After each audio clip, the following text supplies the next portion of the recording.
오늘 우리는 새해 임원들과 사역부장들을 세우고 헌신 예배를 드리고 있습니다. 여러분 든든하지요? 네. 1년 동안 주님께서 모든 임원과 모든 사역부원들에게 새로운 힘과 능력을 부어주셔서 사역을 잘 감당하실 수 있기를 바랍니다. 저는 우리 교회 모든 성도님들이 교회의 일꾼이 되기를 바라고 있습니다. 이 주보에 나누어드린 명단을 보시면 알겠지만 연령 제한 없이 모든 교우님들이 사역할 수 있도록 사역부에 속해 있습니다. 전 교인이 다 임원이네 그렇게 말씀하시는 분도 있겠지만 저는 정말로 전 교인이 임원이 되어 교회에서 봉사하는 기쁨을 누렸으면 좋겠습니다. 주님께는 여러분 모두가 보배로운 일꾼들이고 주님의 택하심을 받은 존귀한 분들이기 때문입니다. 그러므로 마음가짐을 새롭게 하고 새해 표어임 일어나 빛을 발하라 라는 말씀대로 여러분 각자가 교회에서만 아니라 가정에서 일터에서 빛을 발하는 삶을 사시기 바랍니다. 중요한 것은 교회에서나 또 가정에서나 일터에서나 이 나의 모습이 한결같아야 한다는 것입니다. 언제 어디서나 누가 보아도 저분은 교회의 일꾼이야 이렇게 인정을 받게 되기를 바랍니다. 여러분 가운데 정말 열심히 섬기고 싶은데 그럴 만한 은사나 능력이 없다고 생각하는 분들이 있으면 주님께 기도하십시오.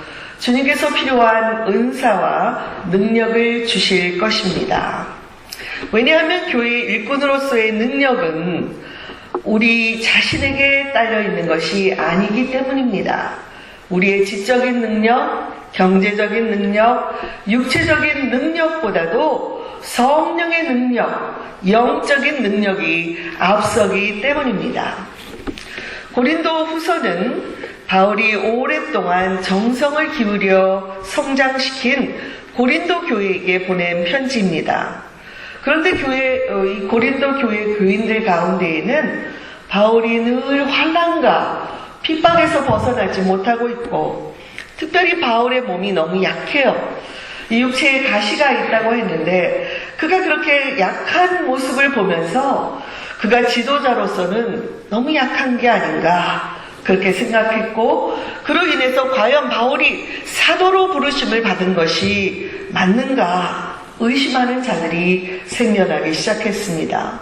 바울은 이 소식을 듣고 고린도 교인들에게 자기의 사도권을 변호하고 그리고 자기로 인해 흔들리지 말고 믿음에 굳건히 서 있으라는 이 편지를 쓴 것입니다. 저는 우리가 읽은 이 본문 속에서 교회의 일꾼된 자들이 기억해야 할 중요한 교훈들을 몇 가지로 살펴보고자 합니다. 첫째로 교회의 일꾼들은 예수 그리스도의 복음을 전파하는 전파자로 부르심을 받았다는 것을 기억해야 합니다. 누구의 복음을 전한다고요? 예수 그리스도. 바울은 7절에서 말씀하기를 우리가 이 보배를 질그릇에 가졌나니 이는 심히 큰 능력은 하나님께 있고 우리에게 있지 아니함을 알게 하려 함이라고 했습니다. 바울이 살던 시대의 질그릇이란 어느 가정에서나 흔히 볼 수 있는 그런 그릇으로서 일상생활에서 누구든지 사용하는 그릇이었습니다. 어떤 미적인 가치를 지니지도 않은 깨지기 쉬운 약점을 가진 그릇이었던 것입니다. 바울은 이 질그릇에 보배를 담고 있다고 고백하고 있습니다. 여기서 질그릇이나 보배는 무엇을 가리키는 것일까요? 유진 피터슨 목사님의 메시지 성경을 보면 이 부분을 다음과 같이 번역해 놓았습니다. 여러분이 우리만 본다면 여러분은 그 밝은 빛을 놓치고 말 것입니다. 우리는 이 귀중한 메시지를 우리의 일상의 삶이라는 순수한 질그릇에 담아가지고 다니기 때문입니다. 우리는 그것은 어느 누구도 비길 데 없는 하나님의 능력을 우리의 능력으로 혼동하지 않게 하려는 것입니다. 이렇게 번역을 했습니다. 바울은 앞부분에서 그가 전파하는 것은 자신이 아니라 예수 그리스도의 복음을 전파한다고 말하고 있습니다. 예수 그리스도께서 이 세상에 구세주로 오셔서 십자가에서 죽으심으로 인류의 죄가 용서받았다는 기쁜 소식이 바로 바울이 전하는 메시지였고, 이 메시지가 참 보배라고 말하고 있습니다. 그러므로 고린도 교인들이 관심을 가져야 하는 것은 복음의 메시지이지 바울이 아니라는 것입니다. 바울은 단지 이 메시지를 전하기 위해서 사용받고 있는 질그릇 같은 존재일 뿐이라고 말하는 것입니다. 저 또한 우리 교회의 일꾼 대신 오늘 세움받은 여러분들에게 권고합니다. 우리는 오직 예수 그리스도를 전하고 그분의 영광을 드러내기 위해서 부르심을 받았다는 것을 기억하시기 바랍니다. 우리가 하는 사역이 말씀을 가르치는 것이든지 전도하는 것이든지 부엌에서 음식을 만드는 것이든 청소하는 것이든 화단을 정리하는 일이든 찬양대원이든 예배위원이든 각각 사역의 모양은 다르나 우리는 모두가 다 예수 그리스도를 전하기 위해서 부르심을 받았다는 것을 기억하시기 바랍니다. 둘째로 교회의 일꾼들은 자신의 능력이 아닌 예수 그리스도의 능력을 신뢰해야 합니다. 바울은 고린도 교인들에게 자기를 질그릇으로 표현하면서 나의 약함을 판단하지 말고 이 질그릇이 담고 있는 복음의 능력을 보고 판단하라고 권고하고 있습니다. 바울은 복음의 메시지가 예수 그리스도를 증거하는 것이라고 했습니다. 그러므로 우리가 봉사하고 사역하는 모든 일에 있어서 예수 그리스도의 능력이 나타나야 하는 것입니다. 그렇지 않다면 우리가 우리 자신의 이 봉사와 사역을 다시 한번 돌아보아야 합니다. 저는 이 말씀에 근거하여 우리가 범하기 쉬운 두 가지 주의할 점을 말씀드리려고 합니다. 하나는 우리가 봉사를 하다 보면 우리가 전하고자 하는 예수 그리스도보다도 우리 자신이 더 많이 드러나는 경우들이 있습니다. 바울은 자기가 약하게 된 것은 하나님의 능력이 드러나고 그로 말미암아 자기가 약해져 있다고 고백을 하고 있습니다. 오늘 임원으로서 헌신하는 모든 분들께 권고합니다. 우리가 하는 사역은 우리의 능력에 달려있는 것이 아니라 우리 안에 보배되신 예수 그리스도, 그분의 능력에 달려있다는 것을 기억하시기 바랍니다. 만일 교회에서 봉사하고 사역하면서 어느 순간에 내가 높아지거나 내가 더 많이 드러나기 시작하면 어느새 우리 안에 있던 능력은 사그러질 것이며 우리는 한낱 질그릇같이 버려질 수가 있다는 것을 명심하시기 바랍니다. 반대로 또한 우리가 사역할 때 너무나 소극적으로 나의 능력까지 제한시키지 말고 주님의 능력을 신뢰하시기 바랍니다. 우리는 비록 질그릇같이 약할지 모르지만 이 질그릇이 주님의 손에 들려질 때에 이 질그릇은 무한한 능력을 발휘할 수 있는 것을 믿으시기 바랍니다. 그러므로 우리의 약함을 부끄러워하지 말아야 합니다. 바울은 고린도 후서 12장에서 하나님께서 육체의 가시를 주신 이유를 밝히고 있습니다. 그것은 그가 하나님께 받은 계시가 지극히 크므로 그로 인해 자만하지 않기 위해서 가시를 주셨다는 것입니다. 그래서 이 가시인 질병이 떠나가기를 위해서 3번이나 기도했을 때 주님께서는 내 은혜가 네게 이미 족하다. 이는 내 능력이 약한 데서 온전하여짐이라 이렇게 말씀하셨다고 기록하고 있습니다. 그 이후부터 바울은 자신의 여러 약한 것들을 오히려 자랑하고 기뻐한다고 고백하고 있습니다. 왜냐하면 자신이 약할수록 그의 안에 있는 예수 그리스도의 능력은 더 강하게 역사하는 것을 경험했기 때문입니다. 아멘. 여러분, 이것이 바로 저의 경험이 아니겠습니까? 이 약한 자가 어떻게 주님의 몸 되신 귀한 교회, 성마가교회 담임 목사로 서서 여러분들을 인도할 수가 있겠습니까? 그러나 제가 신뢰하는 주님은 내가 약할 때 내가 강해지겠다 말씀하셨기 때문에 그 말씀을 붙들고 매주 이 자리에 서는 것입니다. 아멘. 또한 바울은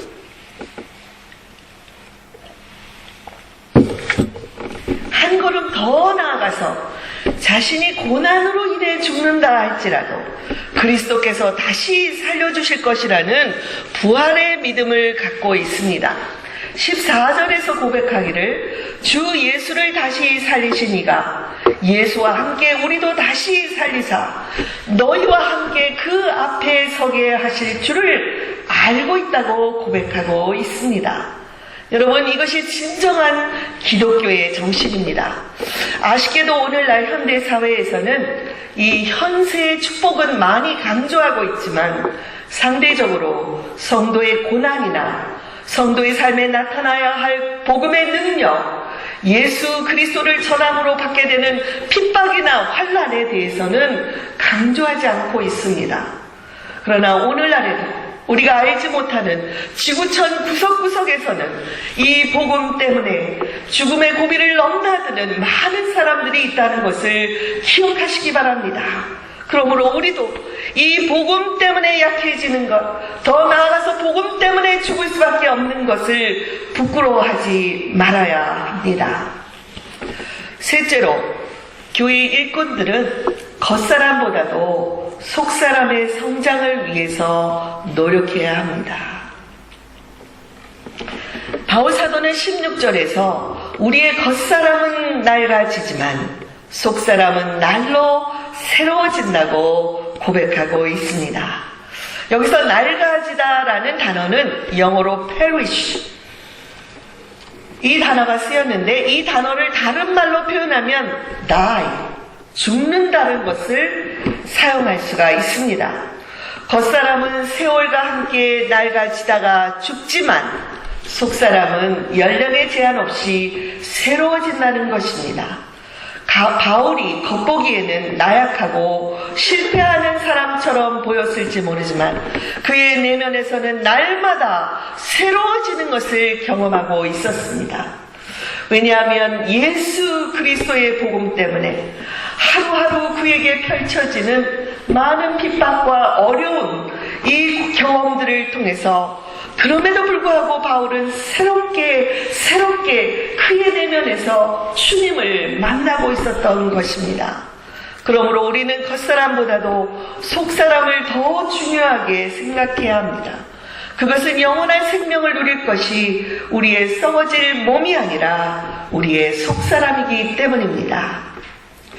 또한 여기 바울이 겉사람은 후패하지만 속사람은 날마다 새롭다고 고백했을 때에 이 새롭도다라는 말은 그리스도의 부활의 생명이 넘친다는 뜻입니다. 우리의 속사람이 새로워지려면 그리스도와 함께 우리의 겉사람이 죽어야 합니다. 십자가에 못 박혀야 합니다. 여기서 겉사람이란 육체적인 세상의 것을 추구하는 사람입니다. 늘 다른 사람을 의식하고 세상 사람들이 추구하는 재물과 명예와 취미생활에 시간을 들이는 사람입니다. 그러면 속사람은 어떤 사람입니까?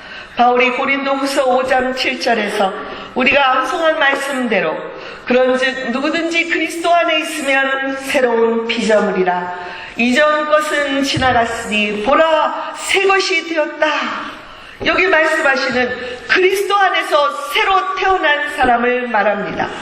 또한 에베소서 4장 23절에 보시면 오직 심령으로 새롭게 되어 하나님을 따라 의와 진리와 거룩함으로 지으심을 받은 새 사람을 말하고 있습니다.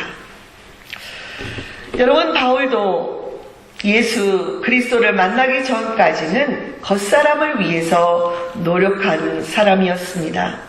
그가 빌립보서 3장에서 자기에 대해서 이렇게 표현하고 있습니다. 내가 8일 만에 할례를 받았고 이스라엘의 족속이요 베냐민 지파요 히브리인 중에 히브리인이요 율법으로는 바리새인이요 열심으로는 교회를 핍박하고 율법의 의로는 흠이 없는 자였다고 고백했습니다. 바울은 당대의 최고의 학부에서 공부했고 사람들이 존경하는 바리새인 중에서도 지도자였던 것입니다. 그런 바울이 한때 스데반 집사를 죽이는 일에 가담하여 그가 순교할 때에 총지휘자로 앞장섰던 자였습니다.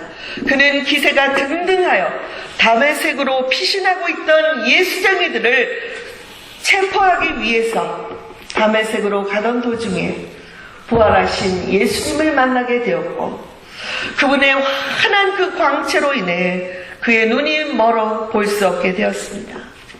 그러나 그의 눈이 어두워졌을 때 그 안에 있는 속사람의 눈은 서서히 밝아지기 시작을 했습니다. 주님의 제자 아나니아가 찾아와서 안수하며 기도를 했을 때 그는 성령으로 충만하게 되었고 그의 속사람이 살아난 것입니다. 그 결과 그의 눈에 있던 비늘 같은 것들이 벗겨져 나가고 그는 다시 보게 되었습니다. 바울은 더 이상 겉사람이 아니라 그의 속사람이 새롭게 되어 복음 전파에 그의 모든 것을 바치게 되었던 것입니다. 미국의 대통령 중에 존 퀸시 아담스라는 대통령은 나이가 많았지만 항상 청년 같은 마음과 태도를 지니며 살았다고 알려져 있습니다. 어느 날 그가 만난 대학생에게 그가 이렇게 말했다고 합니다. 내 집은 말이야 다 낡아버렸어. 기와는 벗겨지고, 여러분 기와가 벗겨졌습니다. 벽은 약해지고 온몸이 약해지고 이 무너지려는 이 집을 겨우 이 막대기로 이 지팡이로 지탱하고 있지. 애덤스가 말하는 집은 백악관 건물이 아니라 늙은 자기의 육체를 가리키는 것이었죠. 그리고 나서 그는 자신감 있게 그 학생을 향해서 이렇게 말했습니다. 그렇지만 나의 이 낡은 집의 주인은 자네만큼 싱싱하다네. 아멘. 우리 이숙경 원사님 아멘 하셨어요. 얼마나 싱싱하신지 몰라요. 제가 보기에는. 애덤스 대통령은 독실한 신앙을 가진 기독교인으로서 겉사람은 후패하지만 속사람은 날로 새로워지는 삶을 살았던 분이었습니다. 많은 사람들이 우리 곁에서 이 겉사람을 지탱하기 위해 많은 노력을 하고 돈을 사용하고 있습니다. 그러나 더 중요한 이 속사람을 위해서도 노력을 해야 되는 것입니다. 베드로전서 3장 3절에 보면 너희의 단장은 머리를 꾸미고 금을 차고 아름다운 옷을 입는 외모로 하지 말고 오직 마음에 이 숨은 사람을 온유함과 안정한 심령에 썩지 아니할 것으로 하라. 이는 하나님 앞에 값진 것이라고 말씀하고 있습니다.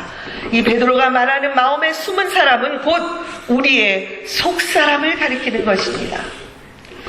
저는 이 애덤스 대통령처럼 항상 속사람을 위해서 젊게 살았던 한 분을 기억하고 있습니다. 저의 외할머니의 동생으로서 저희 가족과는 아주 가깝게 지낸 분이셨습니다. 70을 넘기신 데에도 항상 자기의 나이가 31세에서 멈추었다고 말씀하시면서 나는 31세야 이렇게 얘기하고 젊고 활기찬 삶을 사셨습니다. 언제나 할아버지의 주변에는 젊은 대학생들이 따르고 있었고 인기가 아주 좋았습니다. 그들과 이야기를 나누셔도 조금도 뒤처지지 않는 멋쟁이 노인이셨습니다. 그런 할아버지께서 어느 날 저를 바라보시면서 너는 왜 그렇게 살고 있니? 이렇게 물으셨습니다. 대학 생활을 즐긴다면서 세상적으로 살고 있는 제가 너무 안타까우셨던 것이지요. 물론 저도 형식적으로는 모범적인 교회 생활을 한 것 같았지만 제 속사람에 대한 관심보다는 겉사람으로서 다니고 있었습니다. 같은 시간에 속사람을 위하여 하나님의 말씀을 깊이 연구하며 한 영혼이라도 더 전도하기 위해서 발벗고 나서며 영혼을 아름답게 치장하기 위해서 기도에 전념하고 있는 다른 젊은이들과 너무나도 제가 비교가 된 것입니다. 그런 할아버지의 기도 때문이었는지 제가 회심하고 눈물 속에서 가장 먼저 떠올린 분은 그 할아버지셨습니다. 저는 한국으로 전화를 걸어서 감사하다고 고백을 하고 이제야말로 저는 제 속사람을 위하여 제 안에 간직하고 있는 이 보배를 위하여 살아가겠다고 말씀을 드렸습니다. 이 할아버지는 우리가 잘 아는 동료들과 3.1절 노래를 작곡하신 분으로서 평생을 교회 찬양대와 합창단을 지휘하셨고 돌아가시기 직전까지도 활발하게 활동을 하셨던 분이었습니다.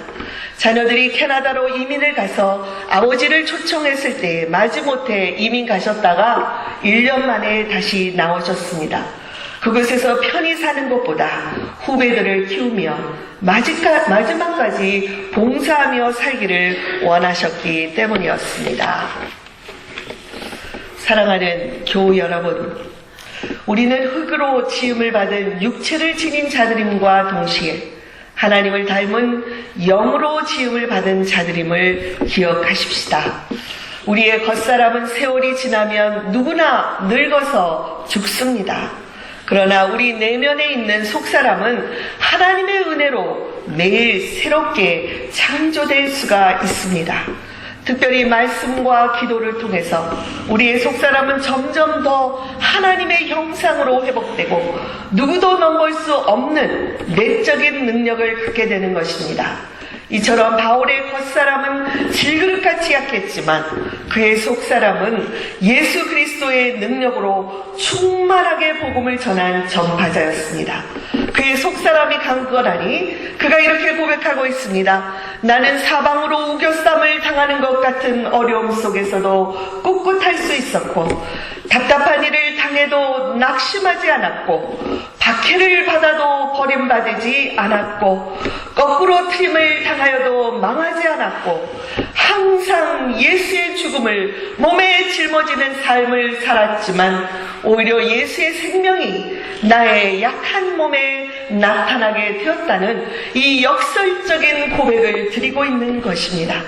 저는 이것이 교회 일꾼된 자들이 가져야 할 자세라고 믿고 있습니다. 주님은 자신의 능력이나 재능을 의지하는 것이 아니라 자기 안에 거하시는 예수 그리스도를 신뢰하고 그분의 능력이 나타나기 위하여 깨어질 준비가 된 자들을 기뻐하게 사용하십니다. 오히려 깨어져야 할 때에 깨지지 않고 고집을 부리거나 자기 주장을 하는 사람은 자기의 겉사람을 신뢰하는 자들입니다. 여러분, 깨어질 줄 아는 자들이 강한 사람들입니다. 우리의 자아와 자존심은 주님 앞에서 언제나 깨어져야 합니다. 그러나 많은 사람들이 교회 안에서도 조금만 자존심이 상해도 견딜 수 없어하고 내가 그만두면 되지, 교회에서 봉사를 하면서 무슨 이런 말까지 들어야 하나 하고 뒷걸음을 치는 것을 봅니다. 그러나 바로 우리가 우리의 자존심을 내려놓고 겸손히 낮아지면 우리 안에 계신 주님은 한없이 높아지시면서 우리로 말미암아 큰 영광을 받으시는 것입니다. 이렇게 숨겨진 축복을 가지고 찾아오는 자존심의 시험의 관문을 반드시 통과해야만 진정한 그리스도의 일꾼으로서 인정을 받을 수가 있는 것입니다. 사랑하는 교우 여러분, 이제 새해가 되어 우리의 나이도 한 살 더 먹고 젊은 분들에게는 현실성이 느껴지지 않겠지만 우리는 죽음을 향해 한 해 더 가까이 가고 있습니다. 그러나 낙심하거나 걱정할 것이 없습니다. 우리의 속사람은 날마다 성령께서 주시는 새 힘과 새 능력으로 강건해지기 때문입니다. 주님은 언제나 우리 겉사람을 보는 것이 아니라 우리의 속사람이 얼마나 성결하며 얼마나 건강한지에 관심을 갖고 계십니다. 그러므로 이 속사람의 건강을 위해서 말씀과 기도 생활을 게을리하지 말고 날마다 예배자의 삶을 살아가시기 바랍니다. 특별히 교회 임원으로서, 교회 일꾼들로서 헌신한 모든 분들께 다시 한 번 더 주님의 이름으로 권고합니다. 이 직분을 감당할 수 있도록 끊임없이 기도하시기 바랍니다. 기도하는 만큼 우리의 사역은 하나님께서 기뻐하시고 영광을 받게 될 것입니다. 주님께서 저와 여러분이 교회 일꾼으로서 예수 그리스도의 복음의 전파자가 되어 예수 그리스도의 능력으로 섬기고 또한 우리의 속사람이 날마다 새롭게 자라가는 은혜를 부어 주시기를 우리 주님의 이름으로 축복드립니다. 아멘. 함께 기도하십시다.